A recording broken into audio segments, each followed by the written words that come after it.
লেলাকে নিয়ে কোনো কথা বলি নাই, এতদিন ওরে নিয়ে কোনো সমালোচনাও করিনি, আলোচনাও করি নাই।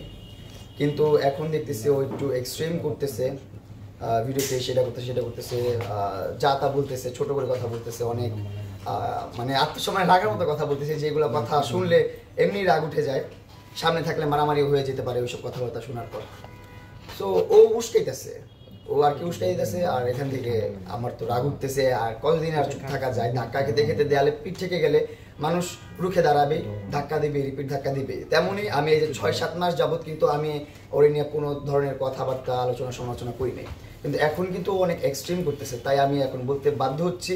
কারণ আমারও তো একটা অডিয়েন্স আছে, আমারও তো একটা ফ্যান বেস আছে, আমার একটা আত্মসম্মান আছে। আর ওর যে ফ্যান বেসটা সেটা তো আমারই তৈরি করা বেস।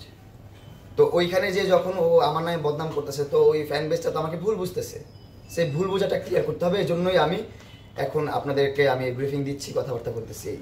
যারা পারবে ভাই এইগুলাই করতে, ও মামুন তৈরি করতে পারবে না, এটা ইম্পসিবল। মামুন বাংলাদেশে ওয়ান পিস, এটা আর পাবেন না। আপনিও আপনার জায়গা থেকে ওয়ান পিস, আপনি যে ভিডিও দেখতেছেন আপনিও ওয়ান পিস। আপনার মধ্যে অনেক প্রতিভা আছে, আপনার মধ্যে অনেক কিছু আছে, নিজে খোঁটায় বের করেন। করতে ও আমাকে 1,20,000 টাকা দিছিল।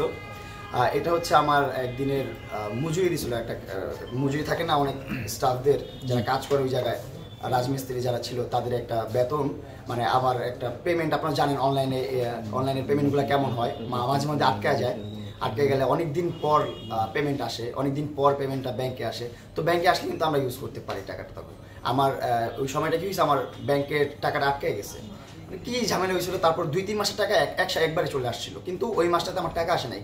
টাকা না আসার কারণে আমার যে ওইখানে কর্মচারীরা ছিল, যারা কাজ করতেছিল, তাদেরকে তো একটা টাকা দিতে হবে। 1 সপ্তাহ কাজ করার পর 1 সপ্তাহের মধ্যে একটা তাদেরকে সেই টাকাটা ওর কাছ থেকে নিয়ে দিয়েছিলাম। 1,20,000 টাকা দিয়েছি। কিন্তু আপনি যদি ওর আগের লাইভ দেখেন, সেখানে দেখবেন যে এখানেও একটা লাইভ আছে, এখানে দ্বারা একটা লাইভ আছে, আর ওর বাসায় লাইভ আছে, যেখানে ও নিজেই বলছে যে না, মামুনের বাড়ি করার প্রতি আমার কোনো টাকা পয়সা নাই, এটা পুরোটাই ওর এফোর্ট, ও নিজের টাকা দিয়ে নিজের অর্থায়নে বাড়িটা করছে। এটা কিন্তু ও নিজের মুখেই বলছে, এটা আমি বলতেছি না।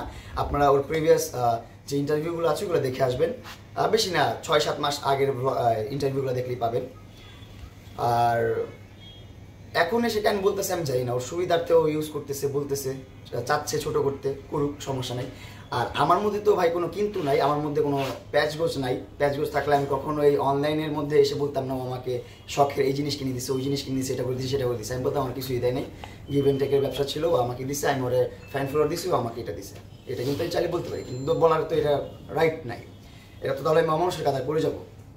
সো ওইগুলোই চিন্তা ভাবনা করে আমি এগুলো সত্য কথাই বলি অলওয়েজ। এখন কে কীভাবে নেবে এটা ভেবে কথা বলি না।